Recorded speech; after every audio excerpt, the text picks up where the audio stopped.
1-800-LOVE-191. Go ahead and give us a call if you've got a problem. Dr. Truth in the house. I am Psycho Mike Cather with Nick Hexum from 311.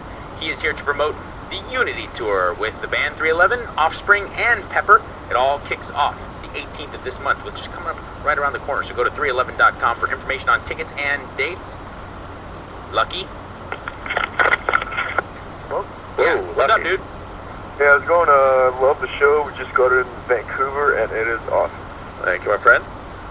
Yeah, so I'm calling because it's been years and years and years that I got to get into a relationship, and like, it's not like I don't have sex, I do, but I just can't seem to get into a relationship, and it's been like an anomaly for me, and like my friends, my girls, my friends are girls, nobody can figure it out. Why? In other words, you can date, you can have physical relations, but you can't have a girlfriend. Yeah. And have you tried? Yeah. And what happens? It just doesn't work out. Like, try to go further, like, into dating, and then it just doesn't work out. But lucky, there are sort of common reasons it doesn't work out. One is that you got a bad picker. You keep picking people that sort of aren't available for it. I go for like all sorts of types. No, I don't discriminate or anything. Right? All right, so not a bad picker. Sometimes it's you don't conduct yourself in such a way that the girl feels safe opening herself to a relationship. Or sometimes you have a reputation where people sort of can't feel like they can trust you. Do you break up with them? No. Like usually, no, I never do actually. Like the thing is, it doesn't even go that deep. It never gets going. Yeah, it just never gets going. What do these girls tell you the reason is? They don't really. Like, just doesn't really lift off. Like even I would see a girl for a bit, even we would have sex and everything, and then after that they would maybe even start flaking, and then. Is it something about the sex? No, like, because people tell me I'm good at sex, right? But I don't know. Sometimes I think maybe the sex happened too early. But then the weird thing is, I look at other people's relationships, and like I, have friends involved in walks of life, and it doesn't make sense to me why I can't get into a relationship too. Go ahead, Nick. It's just like you're lacking some sort of deeper emotional connection with these people, right? I mean, like some kind of fear of intimacy, it's making it happen or something. My fear of intimacy or their fear? Well, you're the common denominator in all these relationships. Right, either your fear or you're picking people with fear. And probably a little of both. Yeah, probably a little both, yeah. So, Nick, it really, the talking to you for a few minutes here, it's hard to say it's all you, so we have to kind of say what you're picking might not be quite what you really want. Well, the thing is, I pick all sorts, right? Like, I try all different kinds. Yeah, I'm not talking about what they look like or what they do for a living or whether they play volleyball or not. I'm saying that emotionally what goes on with these people, there's a fittedness that people are attracted to. I don't mean fitness, but a fittedness emotionally. Yeah. Like kind of a coffin lady or whatever that is that you're attracted to, and you may be attracted to people that are not available for intimacy, and you got to be careful. If you're attracted, that's your picker saying that person's not going to be available. So go for people you're not quite so excited about. Make sense? Yeah. I know it's counterintuitive and it's hard to do and sometimes impossible. Be friends for a little while and let it kind of develop slower. There you go. All right, Nick. Lucky. Well, give it a shot and I'll give you guys a call back. All right, buddy. Good luck. Do. Mike? Yeah. What's up? You're my man. I can tell already. Well, I'm getting married here in an undisclosed date. We just got engaged on Mother's Day, but I have a habit. Thank you, appreciate that. I have a habit that I've been doing pretty much my entire life since I can remember, which is picking my nose and eating my boogers. Yeah. Attaboy. Well, the thing is like I'm fully disclosive. I totally tell everything to my fiance that I think is necessary.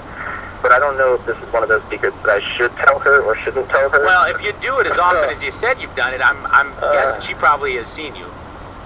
No, I don't know. I've never been caught in my entire life. I've never had anyone look over. You know how many times I've caught someone on the freeway doing it, and they don't know I'm looking. That's a very common place for people to do that. People pick their nose in their cars all the time. Yeah. That's sort of normal. I do. I don't eat my boogers, but I pick my nose. Where do you put your boogers? Do you roll them out and put them on the floorboard? I typically keep. Oh my God, what does my life come to? Dr. Drew into 14 years of schooling to take questions on where do you put your boogers. I typically have If A any, little pyramid that you Yeah. pile on. No. I'm almost always have a paper towel or some type of tissue available. Mike's If clean I too. don't, I at least have like Flick an 'em out of the car. empty water bottle, Oh, yeah, and then I'll yeah. wipe it on and then throw that away. What about the inside of the pant leg in a clench? Never go with the clothing. The Bottom of the bottom shoe? of the barrel for me is flick it out the window. Okay. And you see, the reason why I actually eat them is because it's not like the flavor or anything. It's not like I love the taste of burgers or anything. It's just that I'd rather just put them in my mouth because they're going to end up there anyway if I snort my nose. I'd rather have it there than on my nose. No way! I I'm with you, Mike. I'm with you. How dare You're in you? there puking, Drew. How I'm dare you? puking with you, I'm and you're like, puking, no, but I must it's intriguing. It's fascinating. Now, we haven't tackled the problem of the fiance. And there are no health risks with No it. health risks. Time No out, health everybody. Hold on real quick. I have a question for Dr. Drew. Is this common, and is this a condition, or is this just a quirk for him? I mean, It doesn't mean anything. It's like kids eat dirt and paste. That's a Yeah. common thing. There's some like weird brain thing. Yeah, it's just one of the things. Okay, And is here's the there deal. an adult who eat boogers thing? It's just a developmental thing. It's Okay. left over from childhood. Go ahead. And people do pick their nose normally. A certain amount of that goes on normally. But eating the boogers was the part that's... And then thinking about plant Okay, now is using it normal? I've got this secret. I'm sorry to divert attention away from you, Mike, but is it normal to look at your boogers when you pick them? Because I do. Yeah, that's sort of... Again, that's a primitive thing. Like, look what I've come to do. Yeah. Look what I can do. I Yeah. produce something. There's nothing better than like a 3-night Coke binge, and you've just been packing away the booger sugar, and you finally fall asleep. You know, you've been up for 4 days in Vegas or whatever it is, and you get home, you pass out, you wake up that next morning, and you're like, oh my God, there is sculptures in my nose. I can't wait to pull these out and check it out. And they're all multicolored. Go ahead, Dr. Drew, Why? Why do I have to go ahead? because it's your turn. It's Where your do we turn go to from help. here? It's your Yeah, turn. where do we go from here? Mike, with the fiance, so you've never been caught. It's a secret thing. You do it in the bathroom or something. I think you keep it that way. And I think if you want to know what's going to disturb her, it's going to be the eating part. So if you feel like you're going to get caught, maybe leave that part of it out. Okay. All right? Yeah, and I've also heard it said that actually they can create more antibodies because what it is filtering out a bunch of bacteria. Is that true? No, not true.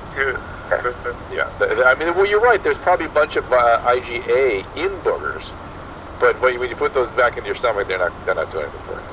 Okay. IgA sounds like a Immunoglobulin A. It's one of the ones that prevents things from coming in through the mucous lining of your nose and airways and stuff. sounds like a place my agent would work at. But he made me actually think, and this is pathetic, but he was going, if you go, it goes in your mouth anyway. It's like, yeah, but it's dried up front, and it's a little different, but whatever. What am I doing? The cutting edge of health and wellness. Yeah.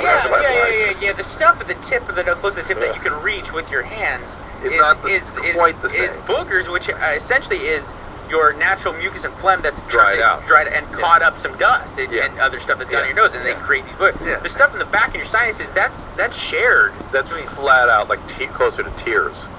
Because your tears empty into the same sinus. Your tears empty into your backside sinus. Lately, What? my tears have been emptying into the palm of my hand as using this lube, and my shame and remorse as I look in the mirror with my shirt on and I need off. Alyssa. Whoa. Nick, help this man, will you? Take him to a meeting. Alyssa, what's up? Alyssa? Yeah, there you go. I'm sorry. Will you get a sponsor, for God's sake? Yeah. Yeah. It's like 3 months of blowing me off. Now, here's the deal. I'm sorry, Alyssa. Hold on one sec. Okay. I will. And but when you're a guy who's got some sobriety behind you, and I'm not world's authority, but I've got 8.5 years. Yeah. It's not as easy to just go and then talk to the first guy that raises his hand. You know what I'm saying? Like your filter's a little more focused. And You got to go to an old timers meeting. Yeah. No, you're right. You're exactly right. And I'm having a hard time making it as is with my schedule. Yeah. Alyssa, what's up? Oh my God, hi. Hi. What's up, Nick? Yo, Hi, this is Alyssa. We're the Pacific Group. You're out there in Venice. Will you let Alyssa ask Alyssa, a question to well, our you guest? know they'll kick Nick your ass Hexum there. of 311. I have a 311 related question.